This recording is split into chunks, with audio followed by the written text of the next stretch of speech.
The Seattle Mariners continue to stay hot, largely in thanks due to their offense. And after this series in Texas, the Seattle Mariners have now extended their streak to 8 consecutive series for the first time since back in June through July of 2022. If they take 2 of 3 at Sacramento at the Athletics, they will extend their streak to 9 consecutive series for the first time since back in 2001. And thinking back to 2001, that was a historic team. They actually won 15 consecutive series in a row, which is the franchise record. They also set the MLB record for wins in a season with 116, which still stands today. After taking 2 of 3 from the Rangers this past weekend, they are now 6-1 their past 7 games. They are now 8-2 their past 10 games. And since April 9th, that date we keep going back to, in which the Mariners offense became the best in baseball, they are currently 16-5 over their last 21 games. They are currently 20-13, and they currently have the second best record in the American League, only behind the Detroit Tigers. Currently, the American League only has 3 teams above 20 wins in the Mariners, the Tigers, and the Guardians. The National League is severely top-heavy. They are the stronger league for sure this year. They have 5 teams with over 21 wins in the Dodgers, the Padres, the Giants, the Cubs, and the Mets, which means that this year, the American League, and especially the AL West, is very much up for grabs. Even though the Mariners are currently red hot, they only have a 2-game divisional lead above the Athletics. The Athletics are currently 19-16, and this 3-game series in Sacramento is going to be very important. These two teams began the year by splitting a 4-game series in Seattle. They have a 3-game series in Sacramento. Whoever takes this series will have the upper hand as we head into the later parts of the year, but the Mariners will have another 6 games in total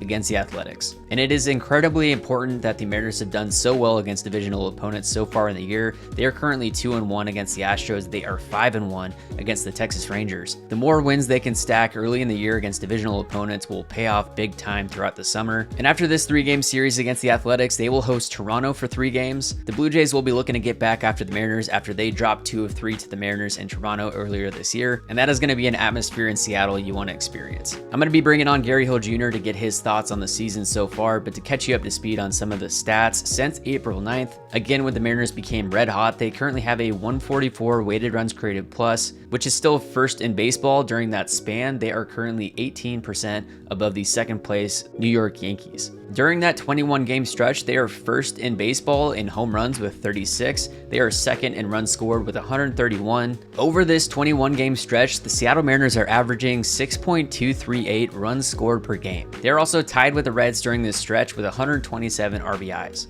Surprisingly, also during this stretch, they are tied for first place with the Los Angeles Dodgers for team batting average with a 270 batting average over this span. And over this stretch, the Mariners have 10 guys with a weighted runs created plus over 100 above league average. Jorge Polanco is still tearing the cover off the ball. He is at a 252 weighted runs created plus. Cal Raleigh is right behind him on the MVP chase. He has a 205 weighted runs created plus during this stretch, and he leads all of baseball with 12 home runs on the season. JP Crawford has a 186, Leo Rivas at a 181, Mitch Garver at a 172, Randy Rosarena at a 159, Dylan Moore at a 151, Rowdy Tellez at a 141, Luke Raley at a 123, and Julio Rodriguez is now above 100 during that span with a 102. JP Crawford's 405 on base percentage is 6th in all of baseball on the year. Cal Raleigh is 3rd in all of baseball with slugging percentage. He is 9th in all of baseball in OPS. And on the season, Cal Raleigh is 6th in all of baseball in weighted runs created plus with a 170 among qualified players. Jorge Polanco is not currently qualified with plate appearances, but he is at a 245 on the season. This team is doing a great job of continuing to grind out at-bats, work up pitchers' pitch counts, draw their walks, steal their bases, and they're hitting their home runs. On the year, they lead all of baseball with 142 walks on the season. They are currently tied for 6th with 38 stolen bases on the year. And this team as a whole is 2nd in all of baseball in on-base percentage with a 339. They're 8th in slugging and 5th in OPS. And all of this team success is happening while Logan Gilbert is on the injured list, while George Kirby is on the injured list. Jorge Polanco is only batting from one side of the plate. Dylan Moore and Luke Raley have both been added to the injured list. Julio still isn't the Julio of summer yet. Some big shout outs to the guys on the pitching staff. Andres Munoz has tied a Mariners record with 16 consecutive scoreless appearances to start the season. One more scoreless outing and Munoz will have the record. Also a big shout out to Bryan Woo. We knew this stuff was there, but he is showing that he is an ace. He has been the most efficient starter in all of baseball to start the year. He is averaging just 13.85 pitches per inning pitch, which is the lowest among all pitchers in baseball. He also has the 4th lowest whip in baseball with a 0.83 walks plus hits divided by innings pitched. He's allowing opponents to bat just 184. He has a 2.58 ERA. And the most important part is that Bryan Woo has gone at least 6 innings each of his first 6 outings to start the year. He's gone 6 innings in 3 of his 6 starts, and he's gone more than 6 innings in 3 of his 6 starts. Especially in this time when Gilbert and Kirby are down, Bryan Woo stepping up is having a huge impact on this rotation, this team, and giving relief to the bullpen. Now, before we bring on Gary, this podcast is sponsored by Black Label Supplements. They're a third-party tested, athlete-approved supplement company based here in the Pacific Northwest. They're my go-to for all things supplementation. You can visit blacklabelsupplements.com, use code CouchGM for 15% off your order. And as always, if you or someone you know is thinking of buying, selling, or refinancing on the West Coast, Washington, Oregon, California, Idaho, or Arizona, make sure to reach out to myself, Connor Webb, as I'm a mortgage broker full-time when I'm not making these sports videos, and it's my goal to assist as many sports fans and athletes get into the home of their dreams. I'll have a link in the description of this video if you'd like to reach out and connect. And with that, let's bring on Gary. All right, Gary, thanks for hopping on. I know you're in Sacramento. The Mariners are starting their next series with the Athletics tonight. So the last time we had you on was after the Mariners had just gotten swept by the Giants in San Francisco. Victor Robles just had his injury. The Mariners were 3-7, and things were not looking good whatsoever. They have since gone, 17-6 since we last had you on. So quite the shift. I mean, what are your thoughts so far on this season? I mean, this Mariners offense, they've completely turned it around.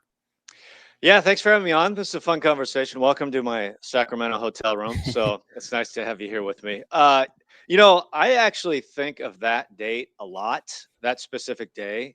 I think about that series in San Francisco, which was just a brutal series with the way it turned out. They were swept. You had about as bad as 15 minutes as you possibly could have. Robles gets hurt, and it was clear when he got hurt that it was a significant injury. And then you get walked off like the next pitch, and you're leaving San Francisco. And I remember being on the bus, and the vibes were bad. You just got swept. We were waiting on Victor because he was getting checked out. You see him walk out in a sling, and it's like, man, this is tough. And I remember Aaron and I were having this conversation at the time because we're both on the same page. We feel like in the first month of the season, you cannot win anything, but you can make things really hard on yourself. And if you get buried by 6, 7, 8 games, like it's going to take a couple months to dig out of that. Even if you're playing well, like it usually takes some time to just kind of stair step back. And so we were looking at the situation. They weren't playing well.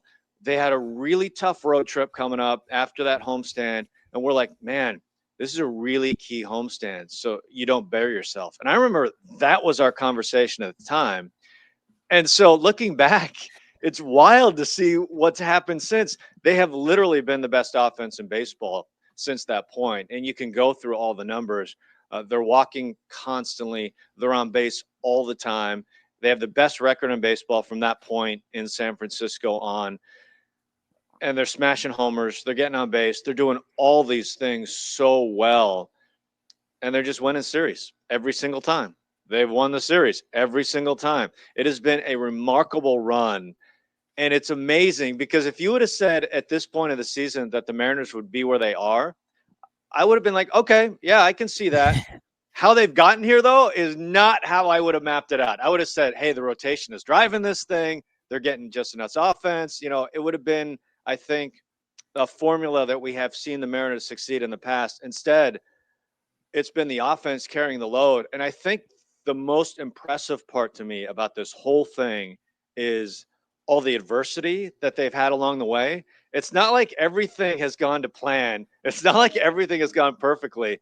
They have had a rash of significant injuries along the way. And yet, entering this series against the A's, here they are, second best record in the American League, on top of the division.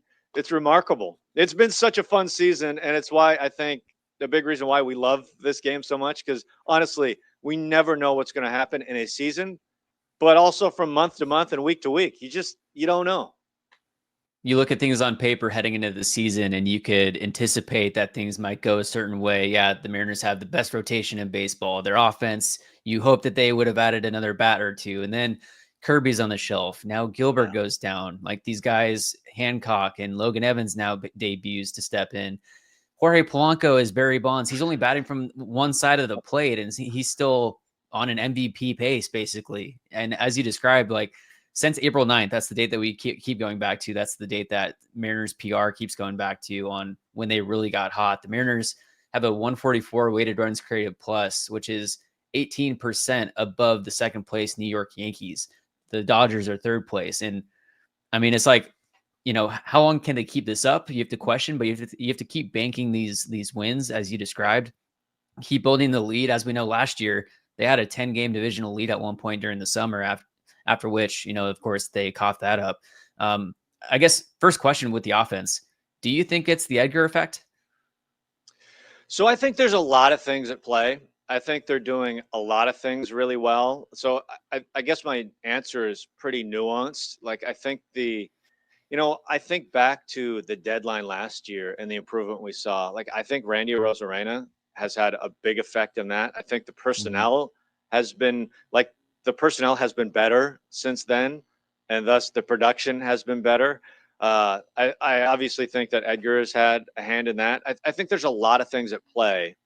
I think the most significant thing and what's really driving the offense for me, again, a lot of things are going well, but what's really driving this thing is they're on base all the time. They have the best walk rate in baseball right now.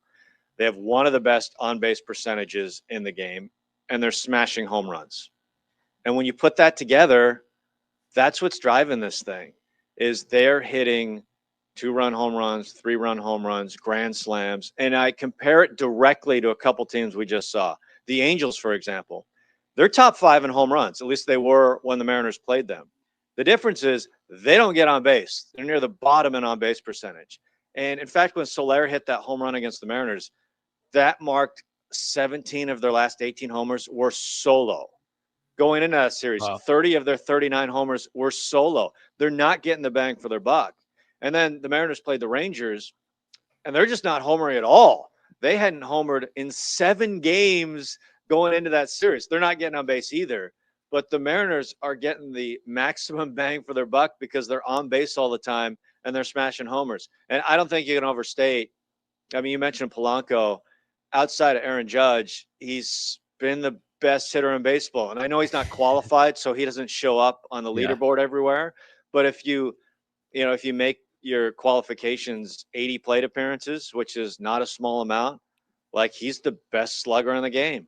And he's just outside of the top 5 in on base and in the top 10-ish in batting average. Like he has been ridiculous. And when you have Cal and Polanco combining for 21 homers in a month, literally out homering teams in the first month of the season, you're in such a good place. That's really been able to drive things for the Mariners. So I think they're doing a lot of things well. Like they're not striking out as much, which is great. Like their strikeout rate isn't amazing. It's still middle of the pack, but they are they're just improved incrementally in a lot of areas, but a lot with walk rate and with home runs. Because it's funny, if you peel back some of the layers, like they're actually pulling the ball more this season than last season, right? So there's some things. So that's not the opposite field approach. Yeah, there's some narrative things going on. Yeah. But I will say, this isn't a bad thing, and this isn't a criticism of talking about the approach. And let me give you an example of what I'm talking about. So I've talked to Cal Raleigh about this, and he says what helps him is thinking middle of the field, which is great. As we all know, when Cal's productive, he's not hitting to the middle of the field. He's pulling tank home runs. That's when Cal's at his best. But it helps him to think middle of the field. So I think there can be some separation between what guys are thinking and approach and what's actually happening, which is fine. Like from our perspective, just looking at a productive offense, like I don't care what Cal Raleigh thinks about. He can think about ice cream and Papa Smurf. Like it doesn't matter to me if he's pulling tank home runs. I think that's great. Whatever works. So I do think there can be some difference between mentality and what's actually happening. I also think, not to get too long-winded here, but I do think that the conversation should be more on an individual basis, because what I think is working is guys playing to their skill sets. Like when you're talking about Polanco, you're talking about Cal Raleigh. Yeah, man, pull, smash homers. When you're talking about Leo Rivas, yeah, use that all field. Just spray the ball around, take your walks, get on base, and that's part of the story of the Mariners. Like their bottom three in the order, no matter who's been down there, they've been getting on base. They've been drawing a ton of walks. I think they have the second best on base percentage in 7 through 9 if you compare them to other teams. So I think there's a lot going on. A long-winded way of saying it. Yeah, and we've seen, JP Crawford had a very slow start. Now he's back to where he was in years prior, to where he has the high walk rate. He's hitting some home runs and tapping into the power. But, when we were talking after that Giant series, after Victor Robles got hurt, like who moves to the top of the order? You're not putting JP Crawford up there. Now we're seeing him lead off because he's changed his approach at the plate. He's gotten back to where he was in the past. And kind of diving more into Jorge Polanco, when they initially traded for him, he was a career 270 guy from both sides of the plate. This is more of the guy that we expected to get from him, and much more, of course. But we've also seen, on MLB Network, that he's changed his stance completely. He's more closed off. He's more direct to the pitcher. How much of that behind the scenes was that Martinez, Seitzer? Was that Jorge Polanco in the offseason with his own guys? Do you have any insight on that? Yeah, I think there's a lot. I think he did a lot in the offseason. And I think it even goes back further. Just the guy is healthy. I think that's where it starts. And I think clearly last year he was not healthy. I mean, we know the procedure in the offseason and everything else. So for me, I think that's where it all starts, because he, as you've mentioned, he's been a really productive player in the majors for a long time. And that's not who the Mariners saw last year. And you give him credit because he played through a ton. He played hurt. He didn't talk about it. He didn't come out and say, I have this going on, this going on. He just went out and tried to power through it. And give a guy credit for it, because that's not an easy thing to do. But it feels like we're seeing the real Jorge Polanco for the first time because he's healthy. I say healthy, he's still not batting from the right side, but I think you know what I mean. Like his lower body has been healthy for the first time. And this is kind of the extreme version. Like we can't expect him to replicate this month moving forward because it's been utterly ridiculous. But he has had, I was looking back to 2021. He had back-to-back 9-homer months. So he has had this in him before, where he's had these super power months. And I guess what is so striking to me, and it was, I think it was one of the games in Texas where there was a pitch, 94, that caught quite a bit of the plate and he fouled it back. And it was striking to me because it's like, man, when I think about his season so far, anything that catches the plate, whether you're talking heater or you're talking breaking stuff, he is just hammering. He is on everything. And that's what's striking to me the most, is the fact that he is just lasering the ball all over the place. And he's so good.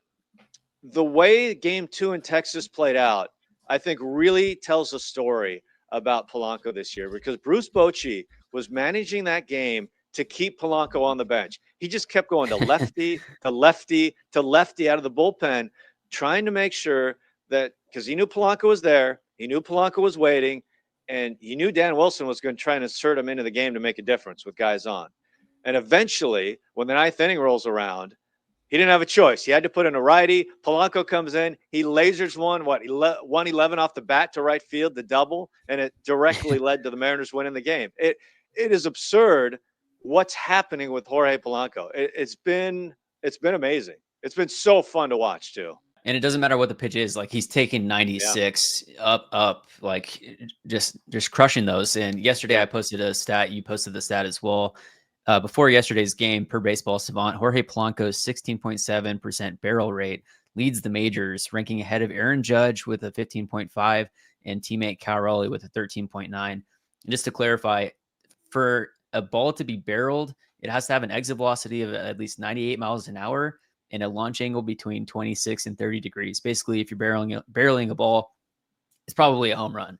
And the fact that like every swing that he is putting out there and every point of contact that he's having on a baseball, it's going a long way, and it's an extreme exit velocity. It's just been incredible to see what he's doing. We'll see if he can keep it up. And do you know how much longer until he's going to be able to start taking more reps from the right side? I know it was an oblique that's keeping him out. Yeah, I felt like it's coming. 'Cause he's taking some swings, so I feel like it's on its way. And we saw him in the field recently, late in the ball game. He was Yeah. playing second base, so I'm curious about that scenario. It's so funny is I go back and forth on this because part of me is like, man, he's been so dominant at the DH slot, batting second, batting left-handed. Part of me is like, hey, why don't we just not change anything and just let him roll like this? Leo Rivas And has been just, serviceable at second base. yeah, I know. But at the same time, it does, him in the field would open things up a little bit, give you more freedom. You can get guys off their feet a little bit. So it would be valuable to have the DH slot open to kind of do what you want with it. But yeah, a big part of me is like, why don't we just not touch Polanco for right now and just see what happens? Because he's so good. But I do feel like it's coming, and it will make a difference because teams are aware of the situation, and you see them managing to try and get. Like, if Polanco's starting, you see teams trying to manage a game to get Polanco out of the lineup by throwing a lefty at some point. And we've seen him taking a bat against a lefty to keep him in the lineup early in a game in Cincinnati. So they can counter with that, but I would anticipate him batting from the right side fairly soon. That's good to hear. Yeah, I'm excited to see that. And if it's going to be the same results, or I mean, do you know if like his lefty side is more power heavy compared to his right side? I think traditionally it's been that way. Man, you watch him play out this last month, and you just watch him play, and he seems like just a power hitter, right? A slugger. He always hasn't been that. Like, he hasn't been Right. at this level. Like, he's always had power. He's hit home runs in the past, just not like this. He's at the top of his game, and it seems like every time he comes up, especially like guys aboard, just the way this month plays out, you're expecting, oh, it's going to be a double into the gap, or he's just going to smash a homer. And I guess it's part about the Mariners offense in total that we haven't talked about. And Cal's an example, as you mentioned, with the barrel rate, and Polanco with the barrel rate. But I think what really stands out when you look at kind of underneath and what the Mariners are doing well as a team, they're hitting the ball really hard. You look at the hard hit rate kind of Mhm. up and down the lineup, and it's really good. And I'm a big believer. Like, I think that's it. I think hitting the ball hard is the key to being good offensively. Yeah, I quote Nelson Cruz all the time because Nelson Cruz knows a lot more about hitting than I do. He was hugely successful in the game. And I thought he said it the best when he told me, hey, the harder you hit the ball, the better chance you have a hit. It's very simple, but the numbers bear it out. It's true. Yeah. Like, the harder you hit the ball, the better chance you have a hit. Now, the key is, there's some guys that hit it hard, but they don't make enough contact to make it work. So you've got to make enough contact too to make that work, hitting the ball hard. But you look up and down, the hard hit rates are really great for the Mariners, which has been a big key to this whole thing. So, for reference, a hard hit baseball is anything over 95 miles an hour. And looking at the Mariners lineup, the top 9 guys have hard hit rates above 42.9%. Jorge Polanco is hitting a 95 plus mile an hour baseball 62.5% of the time that he's making contact with the Mm-hmm. baseball. Mitch Garver is in second place, 57%. And the list goes on. And yeah, it's just common sense. You hit the ball hard, it's gonna be harder for someone to defend. It's gonna get through. It's gonna provide more results. And the numbers bear it out. I wish I had them in front of me so I could quote them to you. But if you look at however you slice it, batting average, slugging percentage, whatever, if you want to cut it off at 95, hard hit rate, the numbers are vastly different between when you hit the ball 95 plus and you don't. And it climbs even further when you go 100 plus. Like, it's really remarkable. I think balls in play the last 2 years combined, last I looked, I mean, your batting average is over 500 if you put it in play at 100 miles per hour plus. So it's just math, right? Like, Yeah. you have a better chance to not only get a base hit but do damage when you're hitting the ball hard. And it's easy, for fans that aren't really into kind of the sabermetrics, the analytics of all. I think watching Cal play every day and watching Polanco play every day, I think it just intuitively makes sense to people when you talk about exit velo and hitting the ball hard. When you see it play out, like, oh, they've both been amazing. Oh, and they hit the ball really hard all the time. I think that in that way it lines up perfectly for people that aren't even into the analytics that much. Now, talking about the guy that replaced Jorge Polanco at third base, this is a guy that I was really excited to see make his debut, and he's shown every bit of his ability over there at the hot corner at third base. Ben Williamson, I had Scott Hunter on to talk about how they found him, if they graded him as high as what he's showing, and internally the Mariners have fielding grades up to 70 on Ben Williamson on the 2080 scale. What have you seen from Ben so far? He's made some outstanding plays. He deflected Vlad Guerrero Jr.'s hardest hit ball of his career, over 120 miles an hour, bats it down and is able to get up and throw him out. Of course, Vladdy's not the fastest guy, but just being able to knock that down, stay composed, strong throw to first base. Yeah, I enjoyed that Scott Hunter conversation. He's one of my favorite guys to hear from. And the backstories on the draft I love those. Ben Williamson, let me start with this because I feel like he's been a real key in, not only solidifying third base, and he's played well on his own, but a lot of things have fallen into place because he's been able to solidify third base, especially defensively. Like one of the reasons Polanco has been free to be the DH this whole time and has been able to do what he's done offensively is because they have found an answer at third base the past few weeks. And part of me feels like the offense that he has brought to the table has been a bonus because, when I look at what the Mariners need, they needed the defense at third base. They needed that spot to be solidified, and he's really done that. And it just so happens he's been good at the plate as well. And I know he's a rookie, and he's going to have his ups and downs offensively, but I feel like through it all, he's always going to have some value at third base. I was talking to Jerry DePoto about this recently, and there is a point where you don't want to let a guy flounder if he's really struggling offensively. So hopefully we don't get to that point with Ben because the defense at third is remarkable. And you're right. The Vladdy thing, seeing that in person too was like, whoa, like it was smashed. And he makes the play. And then I look down at, because I have, all the numbers that come up immediately. I look down to see 122, and I honestly thought it was a mistake at first. I was like, well, it can't be 122 off the bat. That's ridiculous. And as it turns out, it was. But that diving catch the other day in the outfield, he's turned in some real gems at third base, and I'm excited to see where this goes. And the better their offense is too around him, there's not a lot of pressure on him to carry the load, which I think really helps. I think one of the things that's hurt some guys coming up the last few years is there's been pressure on them to contribute right away offensively, which I don't think you necessarily want for young guys. And Williamson, now he's a guy that's, batting in the bottom third of the order. And if he can contribute once in a while, that's great. And he's been able to do that. But I think he's been a big key to this thing, just the way it's fit. As if you think about it as like a puzzle, he's been a really big piece to the puzzle for the Mariners. Absolutely. And now kind of transitioning to the pitching side, there's been some, starting with the bullpen. First, Andres Munoz ties a Mariners record with most consecutive scoreless appearances to start the season with 16. One more probably coming today, tomorrow against the Athletics will make it 17, and he has the franchise record. What have you seen from Andres Munoz? He's been an absolute dog, and he's already over halfway to tying his career high in saves. I asked Dan Wilson, during spring training, how he plans to deploy Andres Munoz, if he's going to be like the high leverage guy like we've seen in the past, or just the ninth inning guy. And he's been more of a traditional closer so far.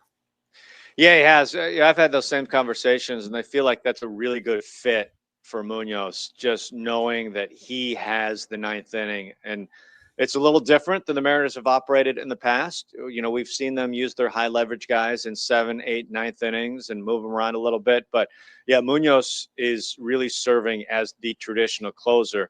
And I think it's also been nice that they have not had to unleash him for multi-out saves this year. They were so short in the bullpen last year, especially early in the season. They really had to drive him hard early in the season. Like he was getting 4 or 5 out saves because they really needed it. They haven't had to do that. But it has been utter domination. Like he is going to give up a run at some point this season. And I think we're all going to be shocked by it when he does, because, you know, I look at the stuff, the swings that we're seeing, just the feeble swings by opponents. And you look at the strikeout rate, which is elite. You look at the ground ball rate, which is elite. You just take those two things together, because if a pitcher just had that strikeout rate or just had that ground ball rate, they'd be highly successful in the majors. But you put that together, that's the dominance we're seeing. It's just teams don't have a chance because you can't string hits together against him. With the ground ball rate, it's impossible to get him in the air.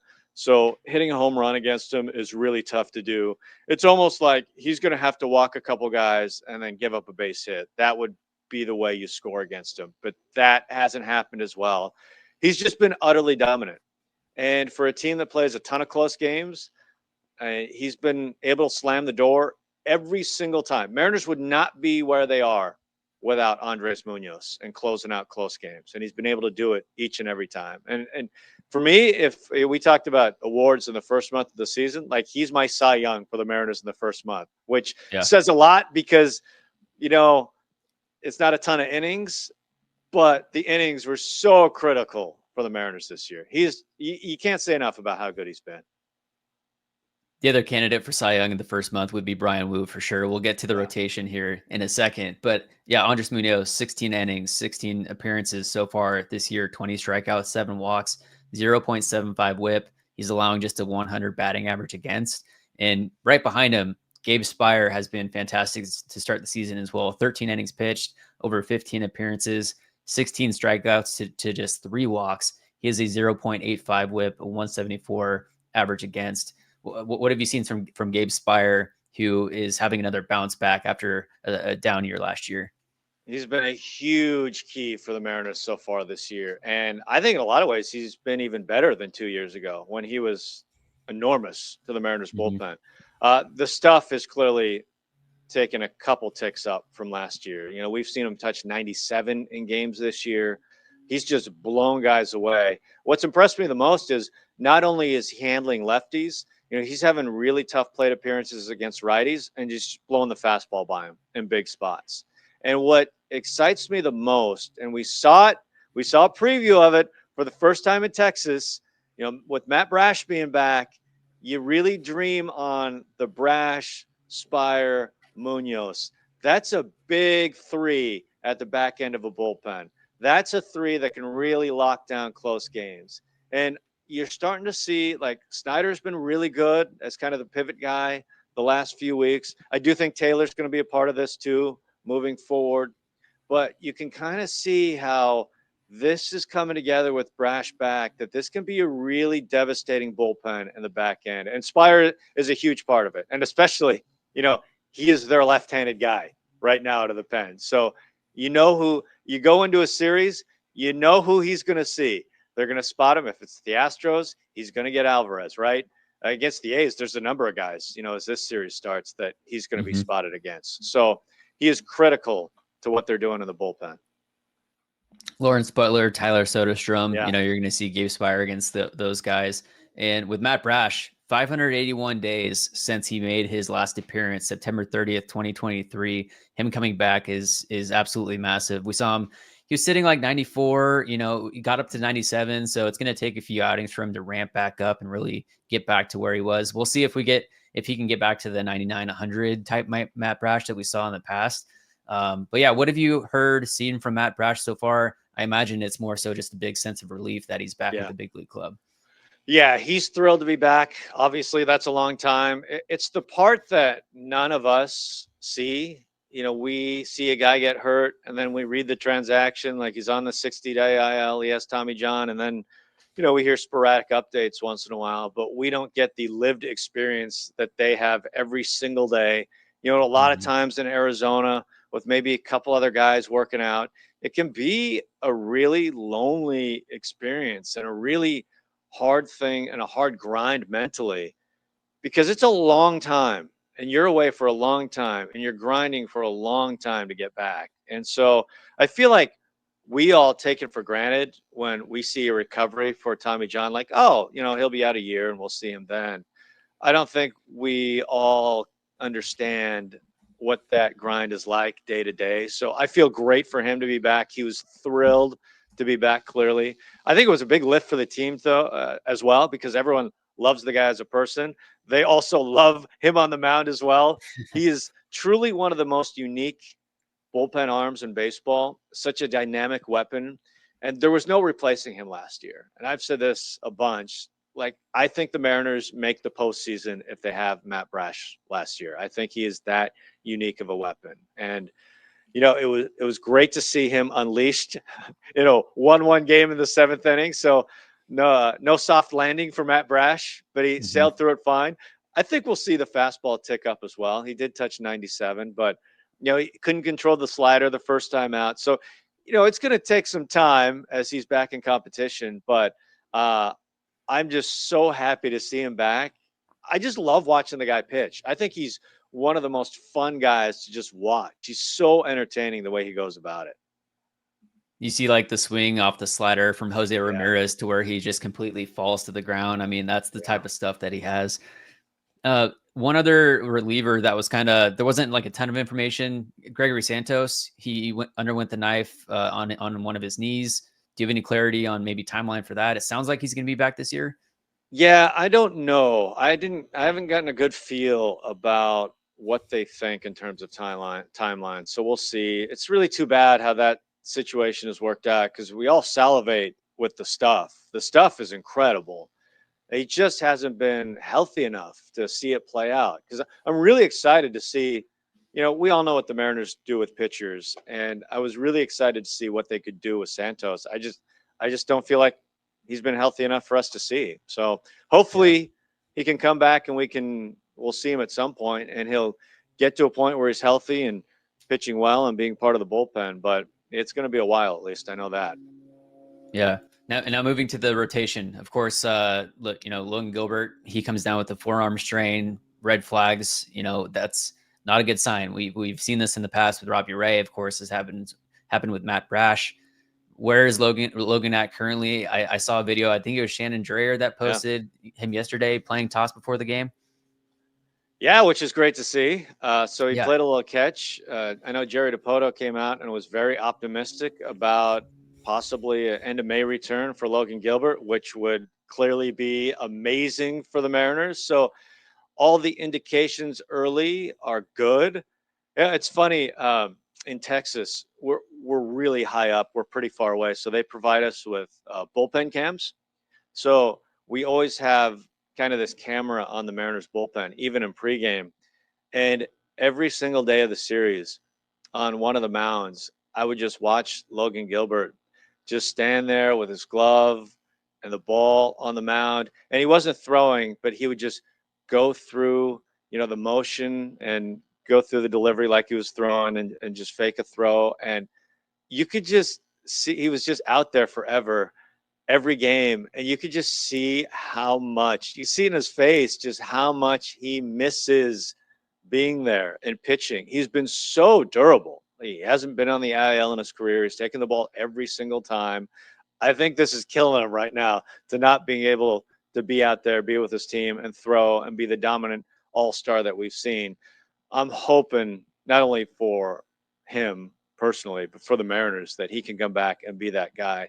I think this is going to be a challenging few weeks for the Mariners, because they're playing great, clearly, but they are missing some core guys.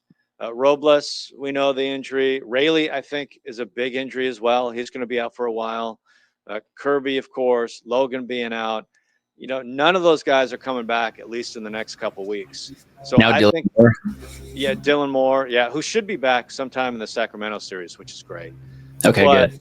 Yeah, those are core guys that the Mariners are missing. And I know through the course of the next few weeks, there's going to be times where we're going to say, man, I wish Kirby could have taken the ball in this game, and maybe this game would have turned out differently. Or wow, Rayleigh could have made the difference in this game. Like that's going to happen when you miss some core guys. And I give the Mariners a lot of credit because they played great without these guys. But I'm anxious to see what happens the next few weeks. And Kirby, who threw yesterday, looked fantastic. So Up to hopefully, 97.8. yeah, I was as I was calling the game in Texas, I had that game on too. So I was watching Kirby, and it's funny. There's a couple pitches I missed because I was looking at Kirby. Great to see him back on the mound. Like it was Yeah. George Kirby throwing 97, just throwing strikes, looking great. And if the Mariners can if they can get him back, if they can get Gilbert back, you can see how this thing could really come together for the Mariners. Yeah, Kirby expected back at some point later this month, probably by the time that the Nationals come to town in Seattle, which is on the 27th. We could possibly see Kirby maybe on the road versus Houston, depending on his next couple outings. But a guy that has really taken a big step up, that has been the guy in the rotation. The question was durability, but it's Bryan Woo. He's had 6 outings to start the year. He has gone 6+ innings in each of those outings. He's gone more than 6 innings in 3 of those outings, and he's gone 7 innings twice so far. He leads all of baseball in pitches per inning pitch with just over 13, and he is 4th in all of baseball currently with a 0.83 WHIP. I mean, he's the definition of dominate the zone. He's got his 2 fastballs, plus he's got the other stuff, but he's just gonna come at you with his stuff, and good luck hitting it. What have you seen from Bryan? He's been an all-star. He's pitched at an all-star level so far. He's clearly been the best Mariners starter when they've really needed it. With 2 of their guys going down, he's given them consistent innings, and man, he just deals. It is like, come get Yeah. it. That's what it is, especially with his fastballs. Like, come get it. And teams aren't. He Yep. has been so dominant. And there's times where it's like he's pitching out of a rocking chair. He just makes it look so easy, kind of the effortless delivery. And I think that plays into what the hitters see too. It just looks so smooth and easy. And then, oh, fastball 96 upstairs that you don't see. And it looks like 103. Because those are the swings we see. It's similar swings you see like to Munoz when he throws it at 100 and the guys are trying to catch up. It's those type of swings where they're just late on it all the time. And he had a recent start too where he relied, I think it was the last time out. He had some runs he was working with, but he relied more on his secondary stuff than we're used to seeing, which I think is also a nice thing to have in your back pocket when you need it. And it makes things that much more difficult for the hitters. But I don't think you can say enough about Woo, especially given the circumstances. He's just been their best starter so far this season. He's been so consistent, and they've needed it. I haven't checked the numbers the last few days, but the Mariners bullpen has really had to do a lot of heavy lifting. At one point, they had the second most innings thrown so far this year, so they've needed some innings out of their starters, and Woo has been able to provide that, which has been great. I listened to your interview with Pete Woodward today, actually, and part of it, you guys talked about Bryan Woo and his delivery and the 4-seam and 2-seam fastball, and how it's so hard for a hitter to come up with an approach at the plate when you have to go against the 4-seam fastball that's riding up, and then also the 2-seam that's also breaking like the entire width of home plate at 96 to 98. And then you add on top of that his low effort release, the fact that he's throwing it from the sprinkler, like you guys compared with Paul Sewald. I mean, it's just all of these different factors. And Pete Woodward doesn't have the exact numbers on, guys that look low effort compared to like a Logan Gilbert, to where it's like he's looking like he's trying to throw it as hard as he can every time. But it's that smooth, easy delivery that, like you mentioned, just blows past you before you even know what's coming. Yeah, I'm glad you mentioned that conversation because my biggest takeaway from it was kind of the origin story about the 4-seam and the 2-seam for the Mariners, because clearly we have seen a ton of success with all their guys. Well, Logan is still working on his 2-seam, but with the 4-seam and the 2-seam, and how it has been revolutionary in a lot of ways. Because for a lot of baseball, there's kind of been this, 4-seam's popular, 2-seam's popular. And now it's, well, both. And Pete told us about how this kind of came about for the Mariners, and it was his conversations with Jarrett DeHart, who he spent a lot of time with, the old Mariners hitting coach, and how Jarrett would just fret over guys that would have both the four seam and two seam, and talked about how it's impossible to prepare for guys like that because you can't cover both. And we have seen that play out with the Mariners rotation. And Bryan Woo is the best example of that. Like, it's really hard when you have the four seam riding upstairs and the two seam going away down low. That's really difficult for hitters to deal with. And for me, I loved hearing about kind of the origin, about how this all kind of happened for the Mariners. And it's obviously caught fire, and it's been such a big part of what the rotation's doing. And I thought it was interesting also, you guys talking about the Red Sox documentary and how the Red Sox pitching coach is like, we throw a majority breaking pitches because if you look at the pitches that are the most damage is done on, it's going to be the fastball. Well, it makes sense if you have a rotation full of guys that spin the ball really well. But when you have a rotation full of guys with, A-class fastballs, you're going to keep pounding the zone. And the DTZ mindset, you want to start with the fastballs and then work out of the zone with the breaking stuff. Yeah, and then Pete, I thought, made a really great comment about, and I think he said you deal the cards you're dealt, basically. You play the cards you're dealt, in that, which I think is really important for hitters and for pitchers. And the more conversations I have around baseball, I think it's the most important thing overall, is like, you play to your players' strengths, right? You don't try and turn them into something they're not. And for a lot of the Mariners rotation, like, their fastballs are the thing. So you play to that strength. And it's part of the conversation I think we had with the hitters a while ago. That's the same sort of thing. Like, these are all different guys with all different skill sets. And I think I think it's so important for teams to not try and make the guys into something they're not, but try and magnify what they're really good at, right? And I think we're seeing that play out with the Mariners offense this year, and I think we've seen that play out with the Mariners rotation and bullpen for a long time. And man, you can talk to one guy after another on the pitching staff for the Mariners, and they talk about that all the time. The Mariners just emphasize what they do well. Just go out and do what you do well. They do it, and they have success. It's so key to what goes on. Absolutely. One more guy I'll ask you about, and then we'll wrap it up here. But Logan Evans made his debut just the other week. He got roughed up a bit yesterday in Texas, but another top pitching prospect for the Mariners. He's got a very similar profile from what I've seen. They're both sinker ballers to Emerson Hancock. What have you seen from Logan Evans, maybe in your conversations with them? Yeah, yesterday was tough. It was a 6-run inning. The inning kind of snowballed. There was some bad luck in there. Maybe a play Williamson maybe could have made, a couple of bloopers. Like, he wasn't hit hard outside of like the Seager smash to drive in a couple. So I think the start was better than it looked on paper, because you see the 11 hits. It's like, wow, he really got knocked around, but he really didn't. The balls weren't hit that hard. It's just one of those things.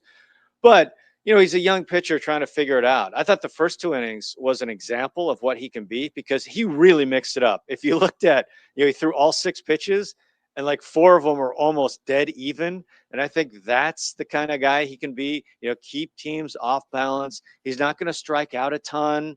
So balls are going to be in play. And so when balls are in play, like, sometimes you're going to have starts like that, because that's the way baseball works. Like, the more balls in play, like, sometimes you have innings where things snowball. Other times, balls can get caught and it works out for you. So that's just the way it is sometimes. But, his role, especially just being up a couple times, I think we're in a position where you're asking him, hey, you're the 5th starter. Just try and keep us in a ball game. 5 innings, keep us in the game, and the Mariners can try and win it late. And, yesterday was especially tough facing DeGrom. That wasn't a great matchup on paper, and Texas ended up winning it, which was fine. It was a gravy game for the Mariners anyway after winning the series. But I think that's what you're looking for here for the next few weeks from Logan Evans. Just, you can't have high expectations because he's just starting out a couple of starts, and you're just hoping that he can keep you in ball games at this point. And then heading into the series against the Athletics, you got Bryce Miller tonight against Luis Severino. You then got Emerson Hancock versus Jeffrey Springs. You then got Bryan Woo to finish out the series. The Mariners so far this year against the AL West, they are 2-1 against the Astros. They are now 5-1 against Texas. They are 2-2 against the A's. What are you looking for heading into this series tonight against the A's? Yeah, I'm glad you brought up the division because the cleanest path, the easiest probably isn't the right word, but cleanest is probably the way to phrase it. The cleanest path to the playoffs is winning the division. That's it. And the division is wide open. Like Yep. in fact, you can say the American League is wide open. There's not a Right. team without flaws in the American League when you look up and down. And so, I look at Texas, they have their problems. You look at the Astros, they have their issues. The A's are in the mix as well. The Mariners taking care of the division is going to be critical if they want to win the division. I mean, it's simply put. And so far, they've played really well against the division. The A's matchup is going to be super interesting, especially in a place that we've never seen before. And, it looks like the ball flies out. So I don't know what it's going to look like in these next 3 games. But, the A's are going to be a problem for teams this year. And they've already been a pesky group. They have a really interesting young offensive core. They've quietly been one of the better teams offensively in baseball. I think they're 7th in Team WRC Plus heading into the game today or thereabouts. But they have a team that hits homers, up and down. And they're a dangerous group, especially in the park. So it's going to be, I think, not only an interesting series, but really interesting season series between the Mariners and A's, because it feels like the A's have some belief too, especially when they're looking around. Like there's not a power in the division. So I think everybody is in the same mindset outside of the Angels who feel like they're going to be left in the dust by the rest of the 4. Yeah, I mean, this is a team that we've said from the very start that is going to surprise a lot of teams. As you mentioned, the Athletics are 8th currently on the year in weighted runs created plus as a team. You then have the rotation that started off strong against us and then has come back to earth since then. But a lot of fun, exciting young talent on that team.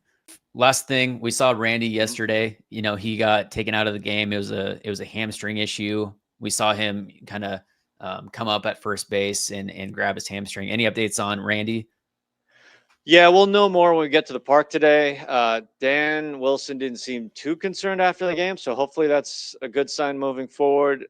This goes without saying, like you can't afford more injuries to your core guys.